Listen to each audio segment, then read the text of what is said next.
Not the good kind where it's funny. Yeah. More like the laugh track broke and then neighbors are driving you crazy. Oh, the classic struggles of sharing walls and fences and, well, just existing too close to other humans, right? It's a tale as old as, I don't know, apartment living. Seriously. And that is exactly what we are diving into today. Neighbor conflicts. We've got articles, tips, even a podcast episode with some interesting stories, to say the least. Well, and what I find so fascinating is just how universal these experiences are. I mean, you'd be hard-pressed to find someone who hasn't had at least a little neighbor drama in their life. Right, like whether it's the late-night parties, a dog that just won't stop barking, or my personal favorite, the leaf blower enthusiast who seems to think dawn is the perfect time for, yard work. Or every time. So let's just get right into it. Let's talk about the one that's probably keeping most of us up at night, quite literally, noise.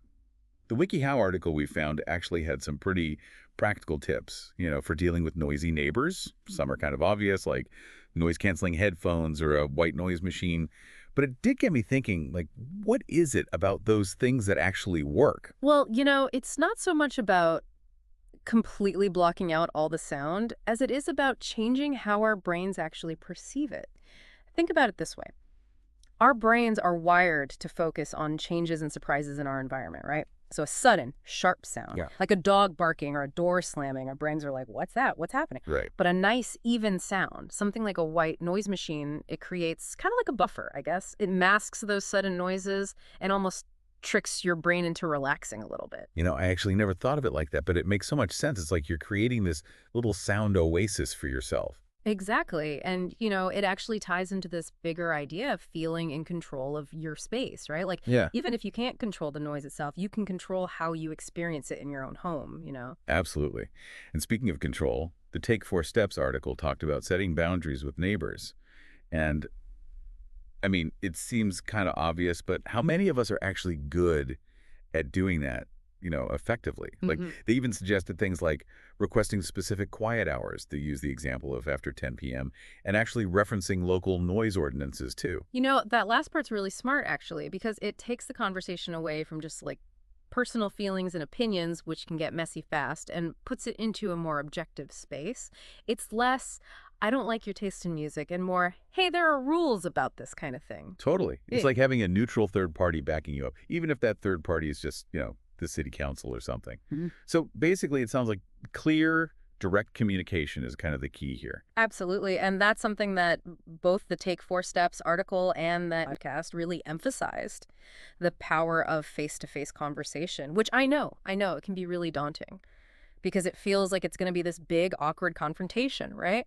But honestly, sometimes a simple conversation is all it takes, Yeah, that's way easier said than done, though, isn't it? Especially when you're already, annoyed or, let's be real, pretty darn mad about the whole situation. Oh, totally. I've been there. But, if you think about it this way, we're hardwired for connection, right?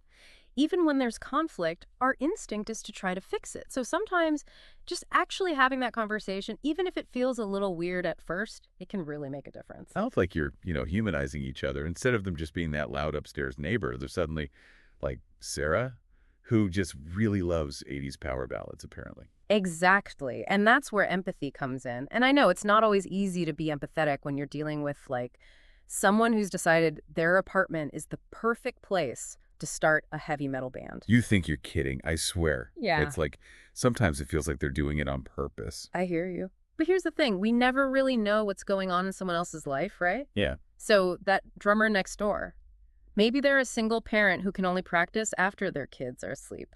Or the late night karaoke fan.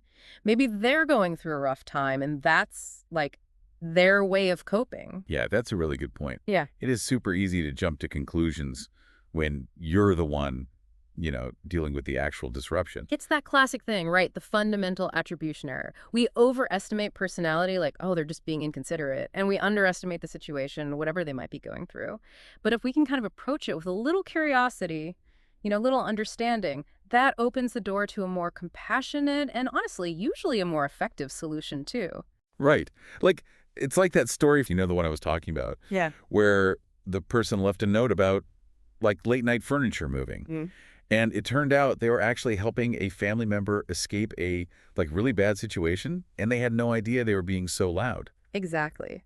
A simple conversation can just clear up so many misunderstandings. You find some common ground, and hopefully everyone gets a little more peace and quiet. Okay, but I do have to ask, though, what about those times when, like, you've tried to be reasonable, you've tried the friendly approach, but it feels like you're hitting a brick wall? What do you do then? Ah, yeah, that's the tricky part.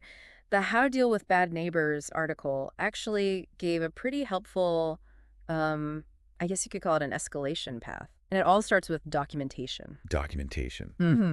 Okay, I'll be honest, that's where I always fall short. Yeah. But I'm guessing it's pretty important, especially if things get to a point where, lawyers get involved. Oh, absolutely. Keeping track of dates, times, specific incidents, and not just like the events, but any communication you've had about it, any attempts to try to resolve it. It's like building a case file, I guess, for your sanity more than anything else. Okay, so documentation, check. What's the next level up on this, like, neighbor conflict escalation chart? Well, if direct communication isn't working, mediation can be surprisingly effective. Mediation. Okay, so how does that even work? Is it like, I don't know, couples therapy, but for neighbors? Yeah, kind of. Basically, you've got this neutral person, the mediator, and they're there to help you and your neighbor actually talk to each other, productively. They don't pick sides or anything like that. It's more about helping everyone feel heard and understand like where the other person's coming from. And then ideally, you can actually work towards a solution together. So less Judge Judy and more like neighborly negotiator. Exactly. And having that person there to keep things calm and, actually productive can be Yeah. so helpful, especially when everyone's emotions are running a little high. And the best part is, because you're both part of the solution, it tends to be way more effective, way less adversarial than jumping straight to like lawyers or, just letting it turn into a full-blown feud. Sign me up. Sounds infinitely less stressful. Yeah. But I'm guessing there are times when mediation just isn't, enough. Like, when is it time to call in the big guns? Lawyers, police, that sort of thing. Yeah, you're right. It's not always the answer. And unfortunately, there are some situations where, yeah, more serious intervention is really necessary. We're talking about, harassment, property damage, anything that makes you feel unsafe. That's when it's time to involve the authorities, whether it's the police, an attorney, whoever's appropriate. And that's when those meticulously kept records really come in handy. Yeah. Right. You got it. It makes all the difference if you do end up needing to take legal action. Because at the end of the day, everyone deserves to feel safe in their own home, and sometimes that means drawing a hard line. Well said. Oh.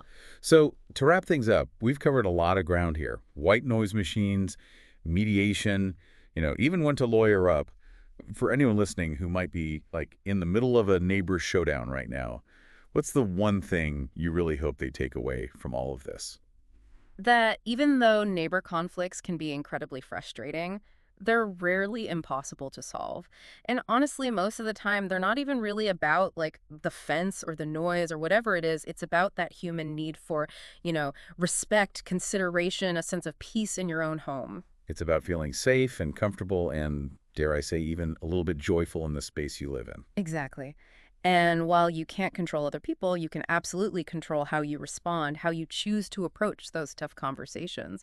And that can make a world of difference. So true.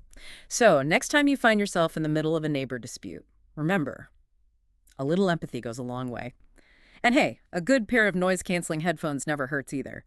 And maybe keep a mediator's number on speed dial, just in case. Hear, hear. And on that note, we're wrapping up this deep dive on neighborly woes. A huge thank you to our expert for all their insight and advice. Until next time, remember, good fences might make good neighbors, but good communication, that's golden. No.